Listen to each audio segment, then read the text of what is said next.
The face at the window. I'd always loved the view from my apartment. The 20th floor of a towering building in the heart of the city offered a certain kind of solace. The world below was chaos, honking horns, rushing pedestrians, and the endless churn of life. But up here, it was quiet, peaceful. It had been my sanctuary since I moved in 3 years ago, following a messy breakup and a desire to start over. I'd filled the apartment with little touches of myself, a string of fairy lights curling around the bookshelves, a collection of plants that I tended to with obsessive care, and a cosy armchair nestled by the floor-to-ceiling window. The building itself wasn't glamorous. Its beige walls and faded carpets hinted at better days, but it was secure. The kind of place where neighbours rarely interacted, which suited me just fine. That night, though, the peace was shattered. The power outage began just after 9 p.m, plunging the entire city into darkness. From my vantage point, I could see the skyline dimming one block at a time, like dominoes falling in reverse. It wasn't the first blackout I'd experienced, but it was the first one to unsettle me. Something about the way the night swallowed the city made me feel exposed. I lit a candle and tried to distract myself with my usual routines. I brewed a cup of chamomile tea, curled up in my armchair and scrolled through my phone. My battery was low, but I figured I had enough charge to ride out the outage. Outside, the wind howled, rattling the glass door to my balcony. It was unusually strong, even for winter. The sound made the silence inside my apartment feel oppressive, like the walls were closing in. I was about to set my phone down when I felt it, a prickling at the back of my neck, as though someone were standing behind me. I turned, half expecting to see nothing. Instead, I saw it. Pressed against the glass of my balcony door was a face. At first, I couldn't process what I was seeing. My rational mind fought against it, searching for explanations. A trick of the light? A reflection?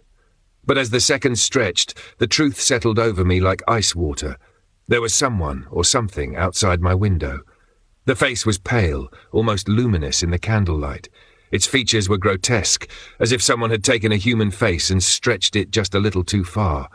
The eyes were black pits, endless and cold, and the mouth curled into a grin that was all wrong, too wide, too sharp. I froze, unable to breathe. My brain screamed at me to move, to run, but my body refused to obey. How could it be possible? I lived on the 20th floor.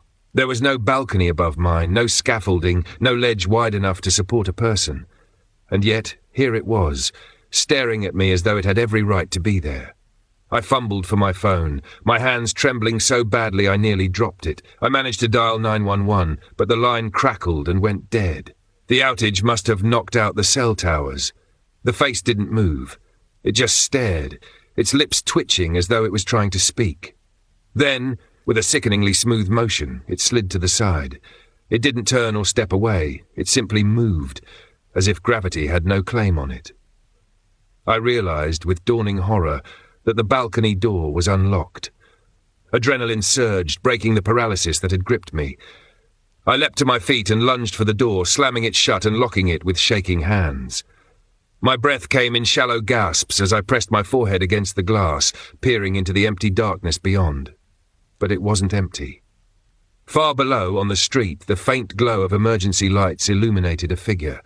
It stood at an impossible angle, its head tilted upward, staring directly at me. Even from that distance, I could see its grin. I backed away from the window, clutching the kitchen knife I'd grabbed in my panic. The silence in the apartment was deafening, broken only by the erratic thud of my heartbeat. The lights flickered back on just before dawn. The city roared to life again, as though nothing had happened. When I finally mustered the courage to step onto the balcony, I found no signs of anyone having been there. No footprints, no smudges on the railing.